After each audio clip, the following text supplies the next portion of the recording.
साथियों, जय भीम, जय भारत, जय संविधान। मैं बहुजन Dastak news and constitution channel से गौतम रत्ना, और मैं आज आपको पढ़ाऊंगा और बताऊंगा बाबा साहब भीमराव अंबेडकर जी की आत्म कथा।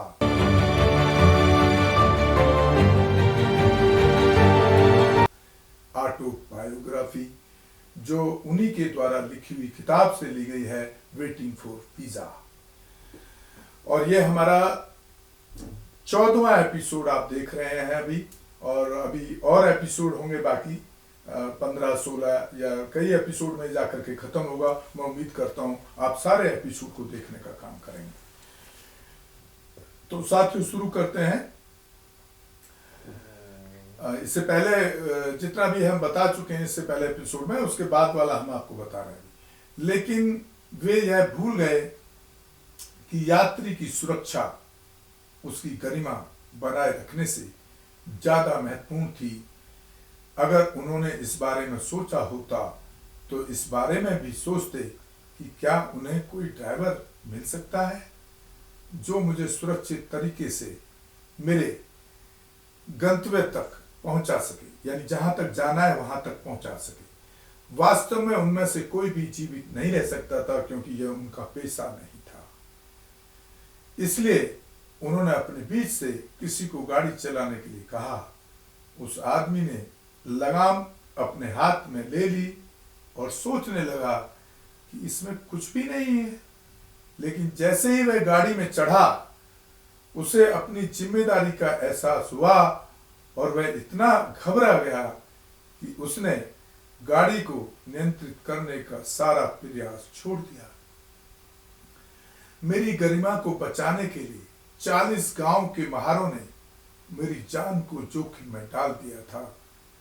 तब मुझे पता चला कि एक हिंदू तांगे वाला, जो एक नौकर से कम नहीं है, के पास एक गरिमा होती है जिसके द्वारा वह खुद को एक ऐसे व्यक्ति के रूप में देख सकता है जो सभी अछूतों से श्रेष्ठ है। मतलब देखिए, टांगे चलाने वाला भी, वो जो छोटी कास्ट जिसको कहा जाता है SC STR, वो अछूतों से वो भी एक श्रेष्ठ है। मतलब उसका ज्यादा बड़ा कर है, भले ही वो कोई बड़ा काम नहीं कर रहा, भले ही वह एक बैरिस्टर बार एटला क्यों न हो। वर्ष 1934 में दलित वर्ग के आंदोलन में मेरे कुछ सहकर्मियों ने इच्छा व्यक्त की कि यदि मैं उनके साथ चलने के लिए सहमत हो जाऊं तो वे दर्शनीय स्थलों की यात्रा पर जाएंगे।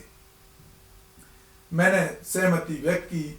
यह तय हुआ कि हमारी योजना में हर हाल में वैरूल में बौद्ध गुफाओं की यात्रा शामिल होनी चाहिए। यह तय हुआ कि मैं नासिक जाऊं और पार्टी नासिक में मेरे साथ आए। वैरूल जाने के लिए हमें औरंगाबाद जाना था। औरंगाबाद हैदराबाद के मोमडन राज्य का एक शहर है, मुस्लिम बाहुल क्षेत्र है, और यह महामहिम निजाम के प्रभुत्व में आता है।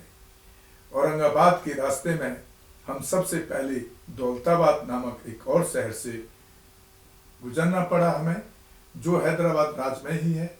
दौलताबाद एक ऐतिहासिक स्थान है और एक समय में यह रामदेव राय नामक एक प्रसिद्ध हिंदू राजा की राजधानी थी। दौलताबाद का किला एक प्राचीन ऐतिहासिक स्मारक है और उस क्षेत्र में रहने वाले किसी भी पर्यटक को इसे देखने से नहीं चूकना चाहिए। तो तदनुसार हमारे दल ने अपने कार्यक्रम में दौलताबाद किले की यात्रा भी शामिल की थी। हमने कुछ बसें और टूरिंग कारें किराए पर ली। हम लगभग 30 लोग थे। हम नासिक से योला के लिए निकले, क्योंकि योला औरंगाबाद के रास्ते में है। हमारे दौरे का कार्यक्रम घोषित नहीं किया गया था और यह पूरी तरह से जानबूझकर किया गया था। हम कठिनाइयों से बचने के लिए गुप्त रूप से यात्रा करना चाहते थे, जो एक अछूत पर्यटक को देश के दूर दराज के इलाकों में सामना करना पड़ती है। हमने अपने लोगों को केवल उन केंद्रों पर सूचित किया था जहां हमने रुकने का फैसला किया था। तो साथियों, देखें कि मतलब यहाँ पर भी उनको ये छुपाना पड़ा कि भाई वो किसी को ये सार्वजनिक नहीं कर सकते थे कि भाई हमारा जो 30 लोग हैं उसको सार्वजनिक कर दें, तो पता लगे कि जो पिछले उनके जिंदगी के इतिहास में जो जातिवादी उत्पीड़न, कास्ट सिस्टम का दंश वो झेलते रहे, उसको इस यात्रा में भी उनको झेलना पड़ सकता था। तो यही कारण रहा होगा। और दूसरा एक ऐतिहासिक तथ्य और इस कहानी के अंदर है बाबा साहब की इस हिस्ट्री में, कि उनका बुद्धिज्म से यहाँ तक पहुँचते पहुँचते एक लगाव बन चुका था। इसलिए उन्होंने एक यहाँ जो बौद्ध स्थल था वहाँ पर भी जितने भी वो इस तरह के पर्यटक स्थलों पर घूमने जाना चाहते थे उसमें, इसीलिए उस बौद्ध ऐतिहासिक स्थल को भी शामिल किया गया ताकि उनको उस बौद्ध इतिहास की जानकारियाँ वो एकत्रित कर सकें। तो इसका मतलब है कि बाबा साहब ने बौद्ध धर्म का अध्ययन इससे पहले कहीं ना कहीं वो चालू कर चुके रहे होंगे। और लास्ट में आते आते आप लोगों को मालूम ही है कि बाबा साहब ने 14 अक्टूबर 1956 को नागपुर के अंदर बौद्ध धर्म की दीक्षा ले ली और हिंदू धर्म को छोड़ दिया। और बौद्ध धर्म का भी एक धम्मा एंड बुद्धा और 22 प्रतिज्ञाओं को जो उन्होंने एक शपथ के रूप में बौद्ध धर्म को एक नई क्रांति के रूप में स्थापित किया। ये 22 प्रतिज्ञा ही एक तरीके से बौद्ध धर्म माना जाएगा।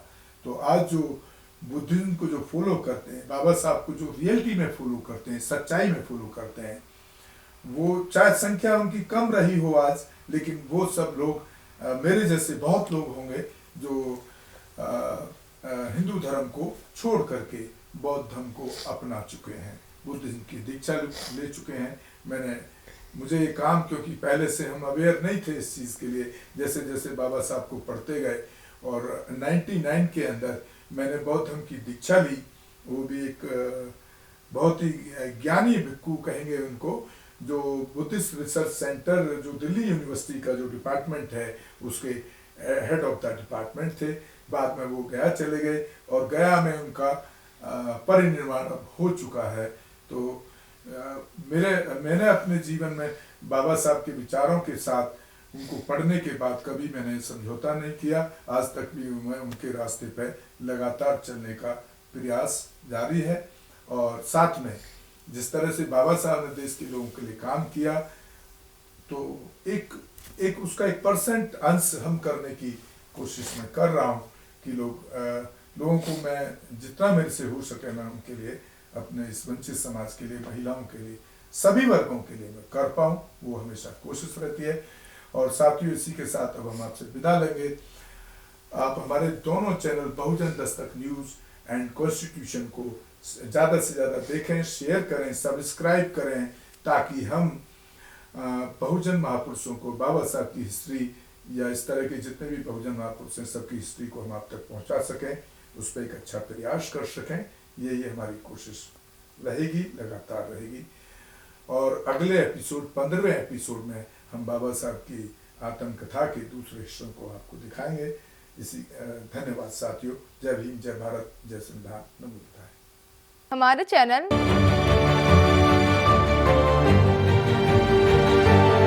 लाइक, शेयर, सब्सक्राइब देखना मत भूलिएगा। जय भीम, जय भारत, जय संविधान, नमो बुद्धाय। धन्यवाद। चैनल आर्थिक समस्या से गुजर रहा है। अगर आप बहुजन समाज में बाबा साहेब अम्बेडकर और तथागत बुद्ध की विचारधारा को अधिक से अधिक लोगों तक पहुंचाना चाहते हैं तो हमें आर्थिक सहयोग प्रदान करें, ताकि हम अपने चैनल के माध्यम से देश विदेश में समता, बंधुता, एकता और संवैधानिक अधिकारों को ज्यादा से ज्यादा लोगों तक पहुंचा सकें। आप अपनी सहायता राशि नीचे लिखे खाते में जमा करा सकते हैं। खाता धारक गौतम रत्न, खाता संख्या 316957686551, IFSC कोड SBIN 0060336, बैंक भारतीय स्टेट बैंक। आप हमारे बैंक खाते का विवरण स्क्रीन पर भी देख सकते हैं। जय भीम, जय भीम।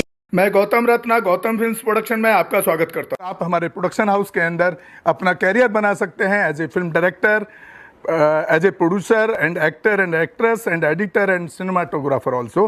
अगर आपको फिल्म से रिलेटेड कुछ भी प्रोजेक्ट आपको बनवाना है तो हमारे पास में पूरा सेटअप है, जिसमें फिल्म कैमरा है, शूटिंग लाइट्स है और एडिटिंग है। सारा A to Z एक ही जगह पर आपको हमारे यहाँ पर मिल जाएगा। तो दोस्तों, आप हमें कांटेक्ट कर सकते हैं हमारे नंबर्स पर 9810085714